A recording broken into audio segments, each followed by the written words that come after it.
Alright, ladies and gentlemen, hello and welcome back to another Hero House Reviews. Today we're looking at the Neca Spiked Tail Predator. Now, you might remember I did the Laser Shot Predator a week or so back. Now, this guy is from the same tribe. Basically, he and Laser Shot were figures released, I think, in the 90s. And, they had all the articulation that figures from the 90s had, It was okay for the time, and they were a bit gimmicky. And they didn't make much sense, and they were extreme. But now, Neca's doing, what is all the rage, and updating an old line and bringing it into the modern age. And with these guys, that works so well, because Neca just does such banging sculpts, and is making these guys look fantastic. They're also adding backstory. Now, when I say backstory, it's about a paragraph on the back of the box that describes the Predator. But Neca is just nailing it when they do, well, where these guys are concerned anyway, because they don't have any stories about them. So the writers are free to just put whatever they want in that paragraph. And they're basically saying, these are an exiled tribe of predators who don't really follow the code of conduct. They use technology to actually amplify their bodies, which the other predators take issue with apparently, and so they exiled them. But considering the predators, hunt things using plasma casters and cloaking fields and all sorts of technology, I think just integrating that into yourself shouldn't be a punishable crime.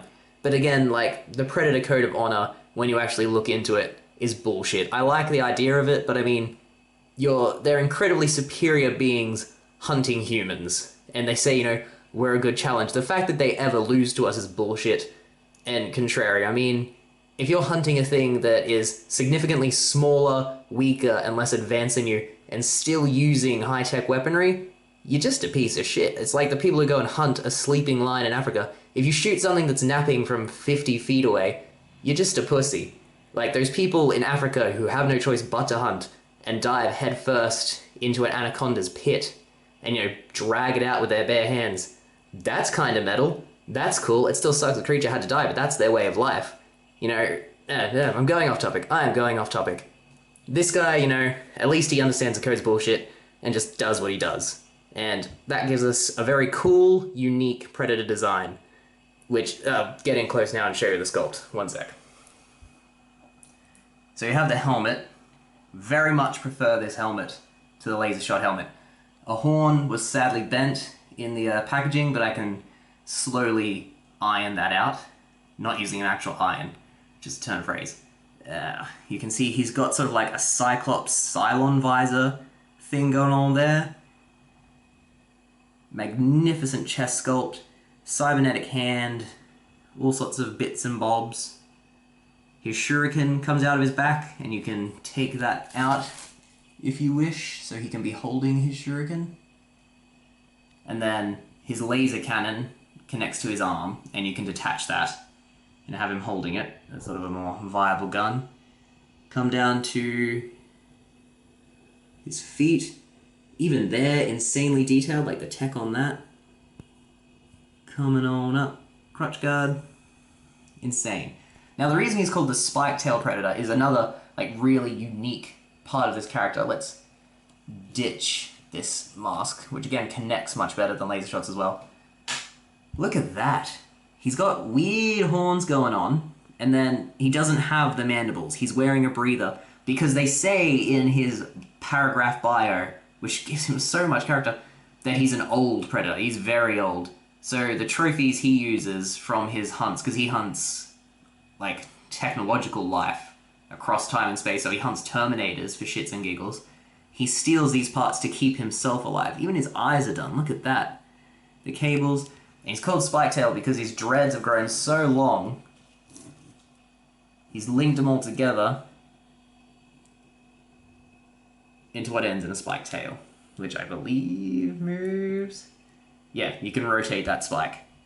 Then the back of him, he's got these done. And again, this is 20 pounds. The price of a Marvel Legends for this guy, and he stands 2 inches above, most Marvel Legends figures. He's crazy. This guy should be the leader of the Lost Space Tribe, I believe they're called, because he's so metal and he's got such a good story, so unique, and such good value. This guy's a 5 out of 5, particularly because even though he's an older figure, his articulation is superior to Laser Shot's. Not by leaps and bounds, he's still hampered by the armor, but he undeniably moves better. This doesn't click in particularly well, just a warning.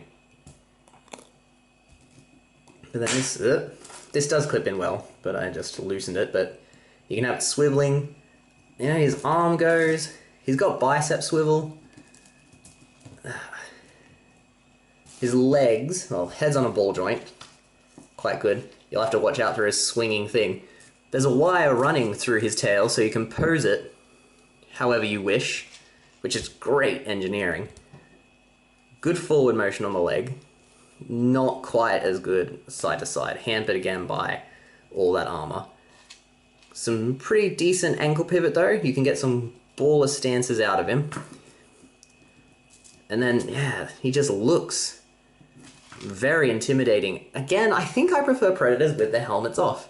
As good as his helmet is, there's just something striking about it, and seeing those eyes all rolled into this magnificent, magnificent sculpt. And such value with him. Again, the articulation means he's not a perfect score. It's a crying shame that Neca just can't figure out how to make these guys move. They really need to look at Magna Defender and Goldar, two bulky dudes in armor who've been engineered to move well. And if they could do that, Neca would be hands down the best company. Like this Predator line would be the best line if they could move as well as they look, and you know, could complement the accessories that come with them. Anyway, I've rambled on a bit, but basically I'd say this guy is a solid 4.5 out of 5. He's just great value for what he is. If he could move a little bit better, he'd be perfect. And he's even got a good backstory. Hopefully they release Razor, who they mention as being an enemy of his, who was a figure that never actually got made. He only reached a prototype stage. I do like what they're doing with these Predators, and I'd love to see this sort of thing continue. Anyway, on to photos. 1 second.